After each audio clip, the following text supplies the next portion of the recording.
ദേ ഇവരാണ് ഇന്നത്തെ നമ്മുടെ അവതാരം.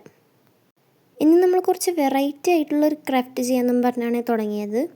അല്ല, ഈ വെറൈറ്റി എന്ന് ഉദ്ദേശിച്ച വേറൊന്നും കൊണ്ടല്ല, യൂട്യൂബിലൊന്നും അധികം ആരും ചെയ്ത് കണ്ടിട്ടില്ലാത്തൊരു ക്രാഫ്റ്റാണ് കേട്ടോ ഇത്. അല്ല, ഇനി ആരെങ്കിലും ചെയ്തിട്ടുണ്ടോയെന്ന് എനിക്ക് അറിഞ്ഞൂടാ. ഏതായാലും നമുക്കൊന്ന് ചെയ്തു നോക്കാം. സോ ആദ്യം തന്നെ ഞാനൊരു കാർഡ്ബോർഡ് പീസ് എടുത്തിട്ട് അതേപോലെ ഒന്ന് വെട്ടി കൊടുക്കുന്നുണ്ടേ. ദേ ഇപ്പം ഞാൻ ഈ വരച്ചിട്ട് വെട്ടാൻ പോണ കുഞ്ഞി പീസ് ഉണ്ടല്ല, ഇതിൻ്റെ ആവശ്യമില്ല കേട്ടോ നമുക്ക്. അതിൻ്റെ കാര്യം എന്താണെന്ന് വെച്ചാൽ ഞാൻ ലാസ്റ്റ് പറഞ്ഞുതരാവേ. സംഭവം ഇതേപോലെ വെച്ചിട്ട് നമുക്ക് ടേബിളിൽ വെക്കാനായിരുന്നു എൻ്റെ പ്ലാൻ. പക്ഷെ അതൊന്ന് ചെറുതായിട്ടൊന്ന് ഫ്ലോപ്പായി. ദേ ഈ ഗോൾഡ് പെയിൻ്റ് അടിച്ചത് was literally A bad choice of my life. പക്ഷേ സാരമില്ല, നമുക്കത് ബ്ലാക്ക് പെയിൻറ്റ് വെച്ച് അഡ്ജസ്റ്റ് ചെയ്യാം. ദേ ഈ കാണുന്ന സാധനമില്ലേ, ഇത് ഫെവിക്രിലിൻ്റെ 3D ഔട്ട്ലൈനറാണേ. ഇത് ആക്ച്വലി ഒരു ഗോൾഡ് കളറാണ്. പക്ഷെ ഇത് ഉണങ്ങി കഴിയുമ്പോഴാണ് ആ ഗോൾഡ് കളർ നമുക്ക് കറക്റ്റായിട്ട് മനസ്സിലാവുള്ളേ.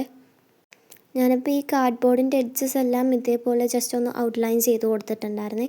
എന്നിട്ട് ഞാൻ ആ കാണുന്ന പോലെ ആ കുഞ്ഞു സാധനത്തിൽ ഫെവിക്കോൾ വെച്ചിട്ട് ജസ്റ്റ് ഒന്ന് ഒട്ടിച്ച് കൊടുത്തിട്ടുണ്ടായി. ഗ്ലൂ ഗൺ ഉണ്ടെങ്കിൽ ഗ്ലൂ ഗൺ യൂസ് ചെയ്യുക. ഇപ്പോൾ എൻ്റെ കയ്യിൽ ഗ്ലൂ ഗൺ ഇല്ലാത്തത് കൊണ്ടിട്ടാണ് ഫെവിക്വിക്ക് ഈ കാണുന്ന പോലെ ഒട്ടിച്ചു കൊടുക്കുന്നത്. ഞാൻ ആദ്യം പറഞ്ഞില്ലേ, അടിയിൽ വെച്ചേക്കണ സാധനം നമുക്ക് വേണ്ടാന്ന്. അതിന് കാരണം എന്താണെന്ന് വെച്ചാൽ, നമ്മൾ ഈ ഷെൽസ് എല്ലാം ഒട്ടിച്ചതിന് ശേഷം ഈ കാർഡ്ബോർഡ് നേരെ ടേബിളിൽ വെക്കുമ്പോഴത്തേനും അത് ഈ ഷെൽസിൻ്റെ വെയിറ്റ് കാരണം മറിഞ്ഞു പോകണുണ്ടായി. അപ്പോൾ ഈ ഒരു പ്രോസസ്സിന് ശേഷം ഞാൻ അടിയിലത്തെ സാധനം വലിച്ച് പറിച്ച് കളഞ്ഞിട്ട് അടിയിൽ ജസ്റ്റ് ഒരു എറർ ഉണ്ടായി. അപ്പോൾ അവിടെ ഞാൻ 3D ഔട്ട്ലൈനർ വെച്ചിട്ട് വരച്ചു കൊടുത്തിട്ടുണ്ടായി. നമ്മളിവിടെ ആക്ച്വലി എന്താ ഉണ്ടാക്കിയെന്ന് വെച്ച് കഴിഞ്ഞാൽ, നമ്മൾ ഈ മിനിമൽ ആയിട്ടുള്ള ജ്വല്ലറീസ് ഉണ്ടല്ലോ, അതൊക്കെ ഇട്ട് വെക്കാനായിട്ടൊരു വാൾ ഡെക്കോർ വിത്ത് ആൻ ഓർഗനൈസറാണ് ഉണ്ടാക്കിയത്. അപ്പോൾ എന്തായാലും വീഡിയോ ഇഷ്ടപ്പെട്ടെങ്കിൽ ലൈക്ക് ചെയ്യുക.